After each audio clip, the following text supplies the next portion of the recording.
What if I told you that one wedding night created more bloodshed than most medieval wars? Picture this: a king, 6 wives, 2 executions, 2 annulments, 1 death in childbirth, 1 survivor who lived in constant terror. Henry VIII of England didn't just marry 6 women.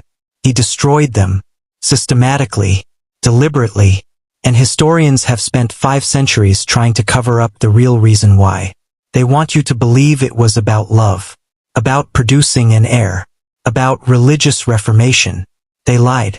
What Henry did to those women, what he did to an entire nation, was something far more calculated, far more brutal, and the evidence has been hiding in plain sight for over 400 years.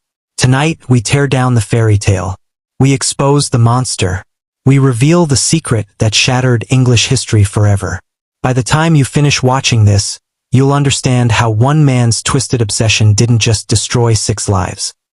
It obliterated an entire religious system, executed tens of thousands of innocent people, and traumatized a nation for generations. This is the story they never wanted you to hear. June 11th, 1509, Westminster Abbey, the most magnificent wedding ceremony Europe had ever witnessed. 18-year-old Henry Tudor, 6 feet 2 inches of pure royal perfection, stood at the altar, golden hair catching the candlelight, athletic build that made him the envy of every court in Christendom. This was England's golden prince, finally claiming his throne and his bride. Catherine of Aragon walked down that aisle like something from a storybook. Spanish royalty, daughter of the legendary Isabella and Ferdinand. Educated, devout, everything a queen should be. The crowd gasped at her beauty. The nobility whispered about the perfect match. The chroniclers recorded it as love at first sight, a fairy tale union that would bring England glory and happiness for generations. They wrote about Henry's devotion, Catherine's grace, their mutual adoration. Every single word was a fabrication. This wasn't love. This was a cold political calculation. Henry's father had arranged this marriage before Henry could even spell his own name. Catherine brought Spanish gold, military alliance, and legitimacy to the still fragile Tudor dynasty. Henry didn't marry Catherine because he loved her. He married her because he had to, and he resented every moment of it. Within 3 months of their wedding, Henry was already pursuing other women at court. Ladies-in-waiting reported seeing him slip notes to young courtiers. The king, who supposedly adored his wife, was hunting for entertainment elsewhere before their marriage bed had even grown cold. Catherine knew. The servants knew. The court knew. But the chroniclers kept writing their lies, painting Henry as the devoted husband and England as the perfect kingdom. If you're shocked by how quickly this fairy tale crumbled, imagine what's coming next. If you're as disturbed by these royal lies as I am, hit that subscribe button. Don't let these stories die in darkness. The obsession began with a dead baby. January 15th, 1510. Catherine of Aragon gave birth to Henry's first child, a son, the heir England desperately needed. The baby lived for exactly 52 days. Henry didn't grieve. He calculated. If Catherine could produce one son, she could produce another. He would simply keep trying until England had its male heir. What followed was a nightmare of medical horror that no woman should ever endure. 1513. Another pregnancy. Another son. Born dead. 1515. A third pregnancy. A third son. Dead within hours. 1518. Catherine's body, already ravaged by multiple failed pregnancies, delivered another stillborn boy. For dead sons. One surviving daughter, Mary, born in 1516. And suddenly, Henry's obsession transformed into something monstrous. Mary wasn't enough. She would never be enough. In Henry's warped mind, daughters were failures. Proof that God was angry with him. Evidence that his marriage was cursed. Normal men would have accepted their circumstances, would have cherished the healthy daughter they had, would have recognized that infant mortality was tragically common in the 16th century. Henry wasn't normal. He began studying scripture with the intensity of a man possessed. Reading, rereading, searching for biblical justification for what he already wanted to believe. And in the book of Leviticus, chapter 20, verse 21, he found his answer. If a man takes his brother's wife, they shall be childless. Catherine had been married to Henry's older brother Arthur before Arthur died. Henry convinced himself that God was punishing him for this forbidden union. Never mind that the Pope had granted special permission for the marriage. Never mind that Catherine swore her first marriage was never consummated. Never mind that they had Mary. Henry had found his excuse. And excuses in the hands of kings become weapons. Enter Anne Boleyn, daughter of an ambitious courtier family. Dark-eyed, sharp-tongued, and absolutely nothing like the submissive Catherine. When Anne appeared at court in 1521, she didn't just catch Henry's attention. She ignited an obsession that would burn England to the ground. 7 years. Henry pursued Anne Boleyn for 7 torturous years. This wasn't courtship. This was psychological warfare. Anne refused to become just another royal mistress. And Henry's obsession grew more dangerous with every rejection. He wrote her 17 surviving love letters, each one more desperate than the last. He showered her with gifts. He promoted her family members.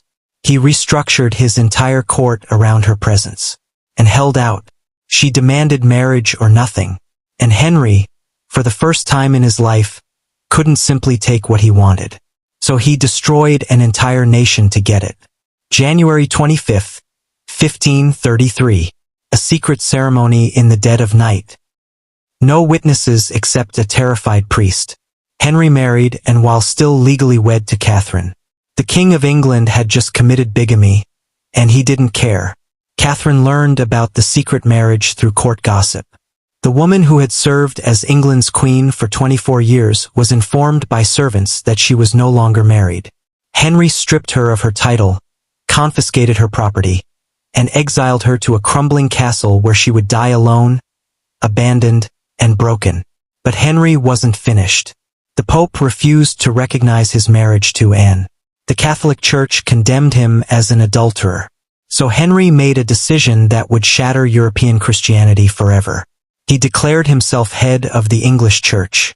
The Reformation wasn't about religious enlightenment. It was about one man's refusal to accept the word no. Henry seized every monastery in England, executed priests who opposed him, burned religious texts, tortured monks until they submitted or died. Thomas More, England's most respected legal mind, refused to acknowledge Henry's authority over the church. July 6, 1535. Henry had him beheaded. The man who had once been Henry's closest friend died because he wouldn't validate the king's delusions. Meanwhile, Anne was pregnant. Henry was certain this child would be the son he craved, the male heir who would justify everything he had destroyed. September 7th, 1533, and gave birth to a daughter, Elizabeth. Henry's face when he saw that baby girl told everyone at court everything they needed to know. Another daughter, another failure, another sign that God was still punishing him, and had given Henry exactly what Catherine had given him. One surviving daughter. And just like Catherine, she would now pay the price for Henry's disappointment. Henry began collecting evidence against and before Elizabeth was even walking. Adultery with multiple men. Incest with her own brother. Treason against the crown. Every charge was almost certainly fabricated. Every witness was either bribed or threatened. May 19th, 1536. Anne Boleyn knelt before an executioner at the Tower of London. The woman who had caused Henry to break with Rome, destroy England's monasteries, and execute his closest friends was dead. 24 hours later, Henry married Jane Seymour. The pattern was now established, and the nightmare was just beginning. Jane Seymour wasn't chosen for love. She was selected like livestock at the market. The Seymour family had been watching Henry's marriages with calculating eyes. They studied his patterns, his preferences, his weaknesses. When Anne Boleyn's head rolled, they were ready with their perfectly positioned daughter. Jane was everything and wasn't. Pale where and was dark. Submissive where and was defiant. Silent where and was sharp-tongued. The Seymours had crafted the ideal replacement wife, and Henry fell for their manipulation completely. May 30th, 1536. 11 days after Anne's execution, Henry married Jane in a quiet ceremony. No grand celebrations this time. No declarations of eternal love. This was a business transaction disguised as a wedding. Jane understood her job. Produce a male heir. Stay quiet. Don't question the king. Don't challenge his authority. Don't end up like Catherine or Anne. For 15 months, she played her role perfectly. October 12th, 1537. Hampton Court Palace erupted in celebration. After 28 years of marriage, after 6 failed pregnancies, after destroying 2 previous wives, Henry finally had his son, Prince Edward, the heir who would validate everything, the boy who would prove that God had finally forgiven the king. Henry wept with joy. He ordered celebrations across the kingdom. He declared Jane the perfect wife, the woman who had succeeded where all others had failed. 12 days later, Jane was dead. The official cause was complications from childbirth. Infection, most likely. Her body, weakened by the traumatic birth, simply couldn't fight anymore. She died in agony while Henry planned celebrations for his son. Here's what the court historians won't tell you about Henry's grief. He mourned Jane more publicly than any of his other wives. He declared her his true wife. He insisted she be buried beside him when he died. Was this genuine sorrow? Or was Henry mourning the loss of the one wife who had given him what he wanted before dying conveniently? Jane became perfect in death precisely because she couldn't disappoint him in life. The ultimate irony? Prince Edward, the son Henry destroyed 2 marriages to obtain, would die at 15. Sickly from birth, Edward's reign lasted 6 years. The Tudor male line that Henry sacrificed everything to secure ended with a teenage boy coughing blood in a palace bedroom. Jane Seymour died believing she had saved her family and secured England's future. Instead, she had become another casualty in Henry's war against reality. 3 wives down, and the horror is just beginning. If you think you know where this is going, you're wrong. The worst is yet to come, and Throne of Lies is the only place you'll get the unfiltered truth. Subscribe now and help us expose what the crown tried to hide. Henry had learned nothing from burying 3 wives. Now he was shopping for a 4th. This time, politics drove the selection. England stood isolated in Europe. Catholic powers threatened invasion. Henry needed Protestant allies, and the German states offered military protection in exchange for a marriage alliance. Anne of Cleves, daughter of a German duke, became Henry's diplomatic solution. He had never met her, never spoken to her, never seen her except in a portrait painted by Hans Holbein the Younger. That portrait would destroy Anne's life. Holbein was England's greatest artist, but he was also Henry's employee. When the king commissioned Anne's portrait, Holbein understood his assignment. Make her beautiful. Make Henry want this marriage. Make the alliance work. The painting showed a serene, attractive woman with delicate features and fashionable dress. Henry stared at that portrait for months, building fantasies about his new bride, convincing himself that this marriage would be different. December 30th, 1539. Anne of Cleves arrived in England. Henry rode out to meet her, expecting to find the woman from Holbein's portrait. What he found instead was reality, and wasn't ugly. Contemporary accounts describe her as pleasant-looking, well-dressed, and dignified.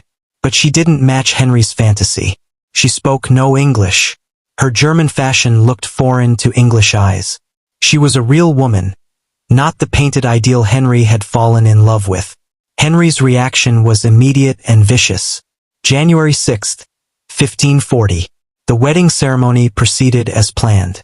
Political necessity trumped Henry's disappointment. But that night, in the royal bedchamber, Henry took his revenge. He rejected and completely refused to consummate the marriage.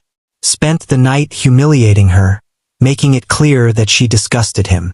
Anne, who spoke no English, could only endure Henry's cruelty in confused silence. By morning, Henry was already planning his escape. He began calling and his Flanders mare behind her back. The insults spread through the court like poison. Henry, the man who had grown grotesquely fat and developed festering leg wounds, mocked a perfectly normal woman for her appearance. 6 months. That's how long Henry pretended this marriage existed. Then he demanded an annulment based on non-consummation. And, still learning English, was forced to testify about her own humiliation, to confirm publicly that the King of England had found her too repulsive to touch. But Anne of Cleves proved smarter than Catherine or Anne Boleyn. She didn't fight the annulment. She didn't claim her rights. She didn't defend her honor. She agreed to everything. In exchange for her cooperation, Henry granted and a generous settlement, multiple properties, a substantial income, the honorary title of the king's beloved sister. Most importantly, she kept her head. Anne of Cleves became the only one of Henry's wives to outlive him. She died peacefully in her own bed, 17 years after Henry's death. She survived because she understood what Catherine and Anne Boleyn never learned. Henry didn't want wives. He wanted victims. And Anne refused to play that role. A 49-year-old king. A 19-year-old girl. What happened next was the most brutal murder in English royal history. Catherine Howard never stood a chance. The Norfolk family, still reeling from Anne Boleyn's execution, saw Henry's loneliness after the Anne of Cleves disaster and positioned their youngest, most vulnerable member as bait. Catherine was everything Henry's aging ego craved. Young, beautiful, vivacious. She laughed at his jokes. She seemed impressed by his stories. She made a diseased, obese, psychologically broken king feel like the golden prince he had once been. July 28, 1540. Henry married Catherine in a private ceremony. No grand celebrations this time. Just an old man desperate to recapture his youth through a teenager who had no choice but to smile and pretend. Henry called it love. He showered Catherine with jewels, declared her his rose without a thorn, paraded her around the court like a trophy. In his delusion, he believed this child bride actually desired him. The truth was far more complicated. Catherine Howard had a secret past that would kill her. At 13, she had been sexually involved with her music teacher, Henry Mannix. At 15, she had entered a pre-contract of marriage with Francis Derham, a relationship that included sexual intimacy. In Henry's England, any sexual history before marriage to the king was considered treason. Catherine's family knew this. They sent her to Henry anyway, gambling with her life for political gain. For 18 months, Catherine played her role perfectly. The devoted young wife, the grateful recipient of royal favor, the innocent girl who had captured the king's heart. Then Henry discovered Thomas Culpeper. Culpeper was a gentleman of the king's privy chamber. Young, handsome, everything Henry no longer was. Evidence suggests Catherine and Culpeper exchanged letters, met in secret, possibly conducted an affair. Whether Catherine actually committed adultery remains unclear. What is certain is that Henry's reaction was monstrous. November 1541. Catherine was arrested and imprisoned in the Tower of London. Henry ordered the torture of anyone connected to her past. Mannix was interrogated under threat of death. Derham was tortured until he confessed to whatever his interrogators demanded. Catherine's own ladies-in-waiting were threatened, bribed, and coerced into providing testimony against her. Every letter was scrutinized. Every conversation was twisted into evidence of treason. The confessions Henry extracted through torture painted Catherine as a serial adulteress who had deceived him from the beginning. None of it was reliable. All of it was obtained through fear and pain. February 13th, 1542. Catherine Howard was led to the execution block at Tower Green. She was 20 years old. Her crime was having a sexual history before meeting a king who had already murdered 2 previous wives. The executioner's axe fell once. Catherine Howard died because she was young, powerless, and surrounded by ambitious men who valued political advancement over human life. Henry attended a feast that same evening. While Catherine's body grew cold in an unmarked grave, the King of England celebrated with music and dancing. History has whitewashed this murder by calling it an execution for adultery. The truth is simpler and more horrifying. Henry VIII murdered a teenager because she reminded him that he was old, diseased, and unloved. Catherine Parr knew exactly what happened to Henry's previous wives, and she still said yes. 31 years old, twice widowed, wealthy in her own right, Catherine had everything a Tudor woman could want. Independence, property, respect. She was also in love with Thomas Seymour, brother of the dead Jane Seymour. Then Henry decided he wanted her. Catherine tried to refuse. She pleaded illness. She suggested other candidates. She delayed negotiations for months. But when the King of England decides he wants you as his wife, refusal isn't really an option. July 12, 1543. Catherine became Henry's sixth and final wife. Unlike his previous brides, she came to this marriage with a strategy for survival. Education. Catherine Parr was the most intellectually accomplished of all Henry's wives. She spoke French, Latin, and Italian. She had studied theology, philosophy, and classical literature. Most importantly, she understood Henry's psychology better than any woman before her. She made herself indispensable not as a lover, but as a companion. While Henry's body rotted from infected leg wounds and his mind deteriorated from probable brain damage, Catherine became his nurse, his secretary, his intellectual equal. She organized his medical care. She managed his correspondence. She served as regent when he traveled abroad. She gave Henry something none of his other wives had provided, genuine usefulness beyond childbearing. But even Catherine's intelligence nearly killed her. 1546. Catherine published a book called Prayers or Meditations. The work contained Protestant theological ideas that bordered on heresy in Henry's increasingly paranoid mind. Conservative courtiers, jealous of Catherine's influence, convinced Henry that his wife was trying to convert him to dangerous religious doctrines. Henry signed Catherine's death warrant. The arrest order was prepared. The Tower of London was made ready. Catherine Parr came within hours of joining Catherine Howard and Anne Boleyn on the execution block. But Catherine had learned from watching Henry's previous wives die.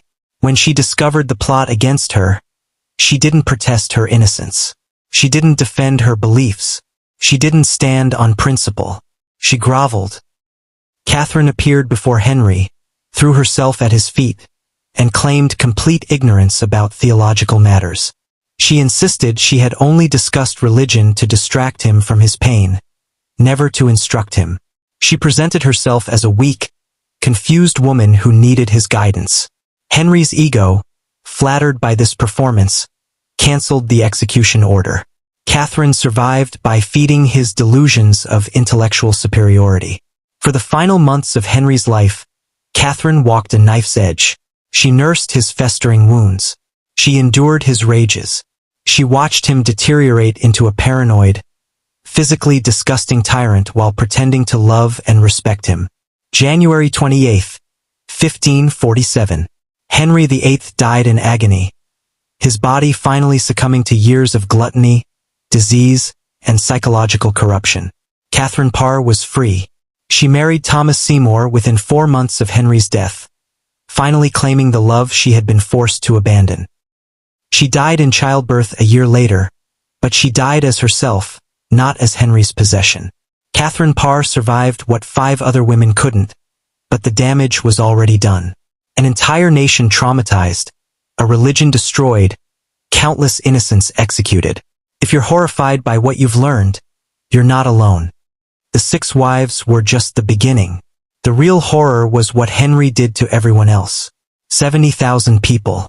That's the conservative estimate of executions during Henry's 38-year reign.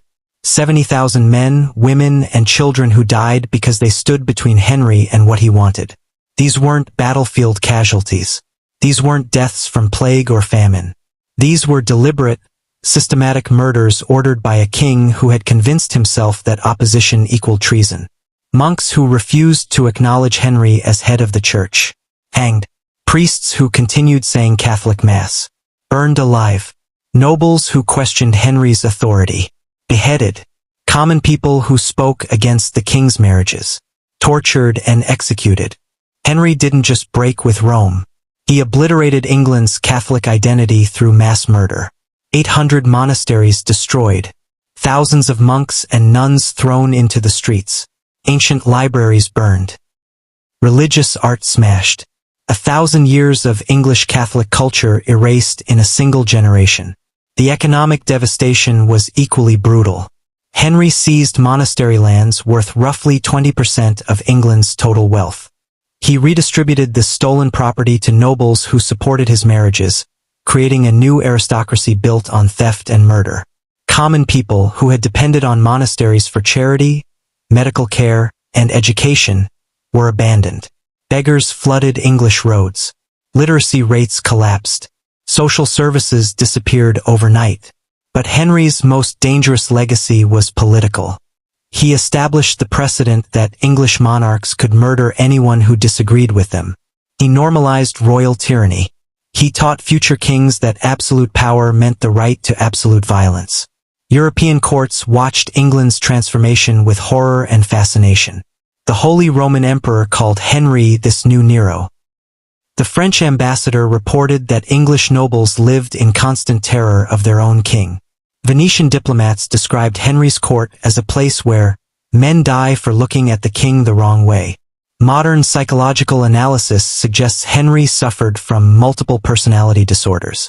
Narcissistic personality disorder explains his inability to accept criticism or failure. Antisocial personality disorder accounts for his complete lack of empathy. Possible brain damage from jousting accidents may have accelerated his descent into paranoid violence. But the most insidious consequence was the cover-up that followed. Tudor propagandists spent decades rewriting history to make Henry's reign seem glorious instead of genocidal. They portrayed his wives as villains who deserved their fates. They presented the Reformation as religious progress rather than mass murder. They transformed a psychopathic tyrant into a larger-than-life folk hero. This propaganda campaign was so successful that 5 centuries later, most people still believe Henry was somehow justified in his actions. They think Catherine of Aragon was stubborn. They think Anne Boleyn was guilty. They think the Reformation was necessary. They think Henry's story is a romantic drama instead of a horror show. The truth is that Henry VIII traumatized an entire civilization. The scars from his reign lasted for generations. English Catholics were persecuted for centuries. Political opposition was crushed for decades. The precedent of royal absolute power influenced English politics until the Civil War. Henry's wedding horrors weren't just personal tragedies. They were the catalyst for one of the most brutal periods in English history. Here's the secret historians buried for 500 years. Henry's marriages weren't about love. They weren't even about producing heirs.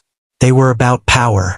Pure, absolute, intoxicating power over other human beings. Every marriage followed the same psychological pattern. First, idealization.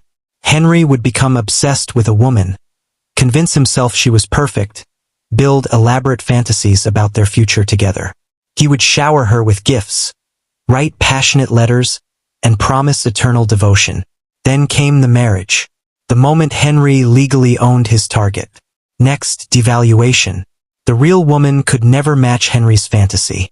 She would age. She would have opinions. She would fail to produce sons on command. Henry's worship would curdle into contempt. Finally, destruction. Divorce wasn't enough for Henry. Separation wasn't sufficient. He needed to completely obliterate the women who had disappointed him. Death was the ultimate expression of his control. Catherine of Aragon, idealized as the perfect Spanish princess, devalued when she couldn't produce sons, destroyed through exile and humiliation.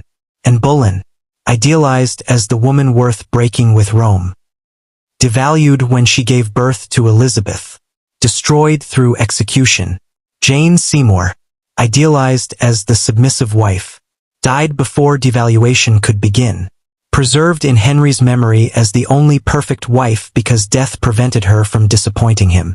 Anne of Cleves, idealized through Holbein's portrait, devalued the moment Henry met her, destroyed through public humiliation, though she escaped with her life. Catherine Howard, idealized as Henry's rose without a thorn, devalued when her past was discovered, destroyed through execution. Catherine Parr, idealized as the intellectual companion, nearly destroyed when she showed too much intelligence, survived only by perfect submission. The real victims weren't just 6 women. They were entire populations who suffered and died for Henry's psychological gratification. English Catholics murdered for their faith. Monks tortured for their loyalty to Rome. Common people were executed for questioning their king's authority. Henry turned personal pathology into national policy. His inability to accept rejection became religious warfare. His need for absolute control became systematic genocide. And history has spent 5 centuries lying about it. The romanticized versions of Henry's story are propaganda designed to hide mass trauma. Pop culture portrays him as a passionate king driven by love and duty. Academic historians debate his complex motivations. Tourist attractions celebrate his fascinating personality. None of them want to admit the simple truth. Henry VIII was a serial killer who happened to wear a crown. The pattern isn't unique to the 16th century. We see it today in powerful men who use their positions to control and destroy others. The idealization of targets. The escalating demands for submission. The violent retaliation against anyone who resists. The warning signs are always the same. Grandiose self-image. Inability to accept criticism. Treatment of people as possessions. Escalating violence when challenged. Henry's story isn't ancient history. It's a blueprint for how unchecked power corrupts completely. How institutions enable abuse. How society covers up inconvenient truths. The secret that shattered English history is still shattering lives today. Henry's wedding horrors didn't end with his death. They echo through every century that follows. The precedent of royal absolute power. The normalization of violence against women. The idea that powerful men can destroy lives without consequences. These concepts didn't die with Henry. They became embedded in the DNA of Western civilization. Every dictator who murders opponents. Every abuser who destroys partners. Every institution that covers up inconvenient truths. They're all following Henry's playbook. Lord Acton was right. Power corrupts. Absolute power corrupts absolutely. Henry VIII is the perfect example. A man given unlimited authority who used it to satisfy his darkest impulses. Here's one final shocking truth they don't teach in history class. Henry likely died from syphilis. The disease he contracted through his numerous affairs. The festering leg wounds. The paranoid behavior. The mental deterioration. All classic symptoms of advanced syphilis. The king who murdered wives for alleged adultery died from a disease he caught while cheating on them. Throne of Lies exists to shatter comfortable historical myths, to expose the brutal truths that textbooks sanitize, to prove that the powerful have always been monsters, and the only thing protecting us from them is the courage to speak truth. We're building an army of truth seekers, people who refuse to accept pretty lies about ugly realities. People who understand that the past informs the present. People who won't let history's villains be transformed into heroes. Join us. Subscribe now. Help us reach our first 1,000 subscribers so we can keep exposing the secrets they don't want you to know. Next week, we're traveling to Spain for the most horrifying episode yet. The Spanish Inquisition's worst torture methods. The devices are designed to extract confessions through unimaginable pain. The techniques were so brutal that hardened executioners refused to use them. You think Henry VIII was bad? Wait until you see what the Church did in God's name. This is Throne of Lies, where comfortable myths come to die.